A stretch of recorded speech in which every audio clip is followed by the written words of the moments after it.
उसके बाद आप जो सवाल करेंगे वो हम बता देंगे।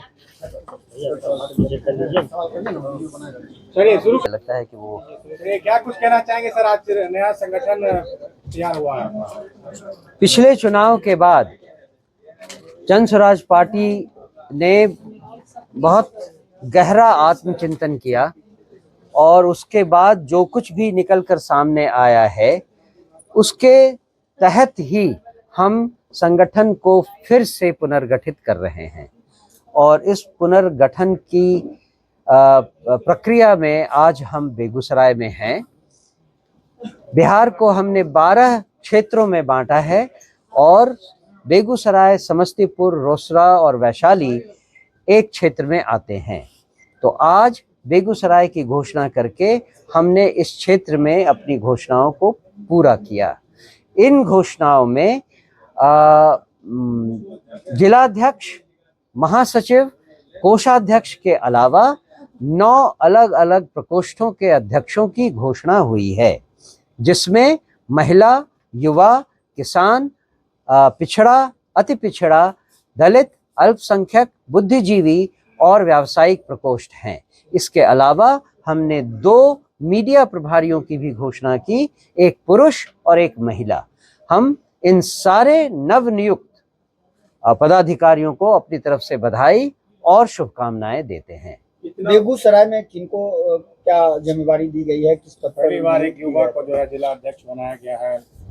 पहले पूरी घोषणा बताइए कि टीम जी, कौन क्या बना? बेगूसराय में अध्यक्ष हैं श्री सोनू शंकर, महामंत्री हैं श्री मजहर अली, कोषाध्यक्ष सह कार्यालय प्रभारी हैं श्री भारत भूषण उर्फ भोला पाठक जी, महिला अध्यक्षा हैं श्रीमती किरण कुमारी, युवा अध्यक्ष हैं श्री अगम कुमार, किसान अध्यक्ष हैं श्री हीरालाल महतो, बुद्धिजीवी प्रकोष्ठ अध्यक्ष हैं डॉक्टर आनंद कुमार, व्यावसायिक प्रकोष्ठ अध्यक्ष हैं श्री अवधेश जायसवाल, ओबीसी प्रकोष्ठ अध्यक्ष हैं श्री कौशल किशोर सिंह निधि, कर्पूरी मंच अध्यक्ष हैं श्री अरुण सहनी, अंबेडकर मंच अध्यक्ष हैं श्री राजेंद्र मलिक, अल्पसंख्यक प्रकोष्ठ अध्यक्ष हैं मोहम्मद अंजारुल हक, मुख्य प्रवक्ता हैं पुरुष श्री प्रमोद कुमार पाठक और मुख्य प्रवक्ता महिला श्रीमती रूपम कुमारी। ये लोगों को क्या जिम्मेवारी दी गई है जिले में, किस तरह का काम करना है? मुख्यतः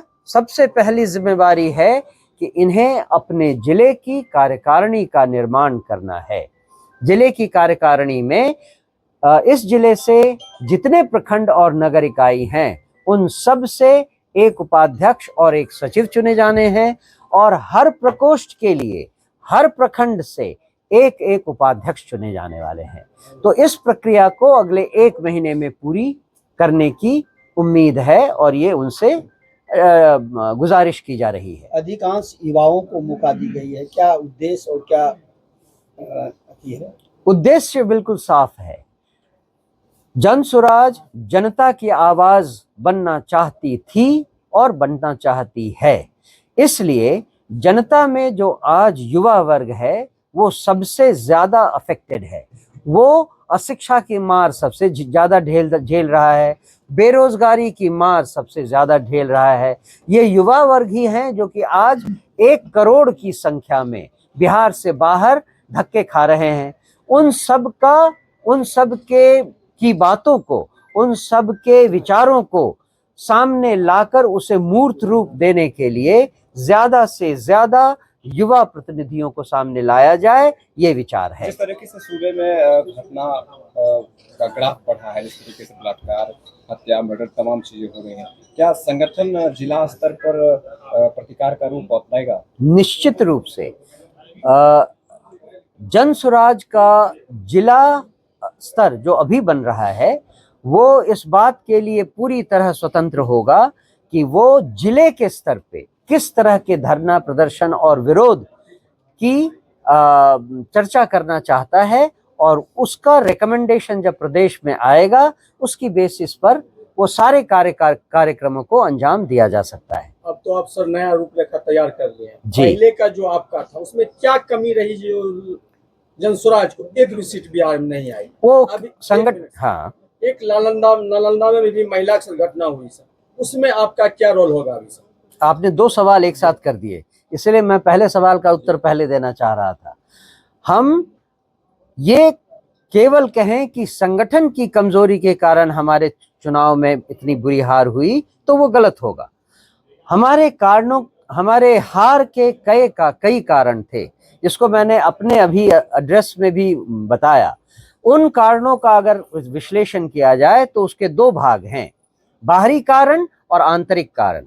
बाहरी कारण में एक कारण वो है जो 10,000 रुपए सरकार ने चुनाव के अंतिम समय तक लोगों को इल्लीगल ढंग से दिया और चुनाव आयोग ने भी उसका संज्ञान नहीं लिया। ये एक ऐसी चीज थी जिसका अगर विरोध नहीं हो तो सत्तारूढ़ दल निरंकुश हो जाएगा और आगे आने वाले चुनाव में और भी ज्यादा घृणित काम करना शुरू करेगा। इसीलिए इसका विरोध जरूरी था, जो जन स्वराज पार्टी ने किया। हमने सर्वोच्च न्यायालय का दरवाजा खटखटाया, पर उनके आदेशानुसार अब हम पिछले 15 दिन पहले हाई कोर्ट में हमने ये रिट पिटीशन दाखिल किया है और आशा है कि कुछ हो ना हो, कम से कम इतिहास ये कहेगा कि इन गलत कदमों का किसी ने विरोध किया। ये हमारी मंशा है। जहां तक दूसरे सवाल का जवाब है, हमारी एक टीम आज नालंदा गई थी जो पीड़ित परिवार से मिली और हमने ये पॉइंट वहां के प्रेस कॉन्फ्रेंस में, और आज 4 बजे हमारे यहाँ पटना में भी इस पर एक प्रेस कॉन्फ्रेंस हो रही है, इसमें हम इसी बात को हाईलाइट कर रहे हैं कि बिहार में दिनों दिन कानून व्यवस्था चरमराती जा रही है और इसका घृणित रूप दिखाई देता जा रहा है। जो प्रशासन है वो कहीं दिख नहीं रहा है और लोगों की जिंदगियां मुश्किल से मुश्किल दिन देखने के लिए मजबूर हैं। एक और सवाल सर, अभी जो राजनीति का स्तर चल रहा है, अभी देख रहे हैं पश्चिम बंगाल में क्या हुआ है सर, इसको सर कैसे लिया जाए? राजनीति का स्तर कहाँ जा रही है सर? युवा कहाँ जा रहे हैं? युवा भटक रहे हैं, क्या हो रहा है, आप ही बताइएगा। देश भर की राजनीति के बारे में तो मैं क्या कहूं, वो तो आप लोग पत्रकार गण बहुत ज्यादा प्रबुद्ध हैं। बिहार में जो क्या हो रहा है वो पहले हमारी चिंता है, और बिहार में जो कुछ हो रहा है उसको जनसुराज पिछले 3 सालों से बार बार लोगों और मीडिया के सामने कह रहा है। हमारी मुख्य समस्या है पलायन, और इतनी बड़ी संख्या में हमारे युवा बिहार से बाहर जा रहे हैं, लेकिन सरकार है कि आंख में तेल डालकर बैठी है और उसको समझ में नहीं आ रहा है, दिखाई नहीं दे रहा है कि बिहार में युवाओं की स्थिति कितनी खराब है। दूसरी अशिक्षा है। शिक्षा का लेवल इतना खराब है कि आज एक ग्रेजुएट, बिहार का ग्रेजुएट एक सेंटेंस सही हिंदी नहीं बोल सकता है, अंग्रेजी तो छोड़िए। इतनी बुरी हालत है। बिहार के बच्चे जो ग्रेजुएट हैं, पोस्ट ग्रेजुएट हैं, दिल्ली जाकर मॉल में और एयरपोर्ट पे झाड़ू लगाने का काम करते हैं, फर्श धोने का काम करते हैं, जहां उसी मॉल में उसी जगह पे जो शॉप कीपर की लेडी है, जो सेल्स गर्ल है, वो केवल 10वीं पास है, लेकिन मेघालय और आसाम से है, चूंकि वो अच्छा अंग्रेजी बोल सकती है। ये है आज हमारे बिहार के युवाओं की शिक्षा की स्थिति, और हमें जरूरत है इसे जल्दी बदलने की। उसके लिए बहुत सारे कदम उठाने हैं जिसको जनसुराज ने सोचा हुआ है, पर अगर जनता को 5 साल और इसी जिंदगी में रहना है तो उनको मुबारक है। हम 5 साल बाद 5 साल तक काम करते रहेंगे। 5 साल बाद हम जब फिर आपके सामने आए, जनता के सामने आए, अगर आपकी नींद उस समय तक खुल गई हो तो आप हमें वोट दें, एक नई सरकार बनाने की कोशिश करें जिससे कि बिहार में बदलाव लाया जा सके।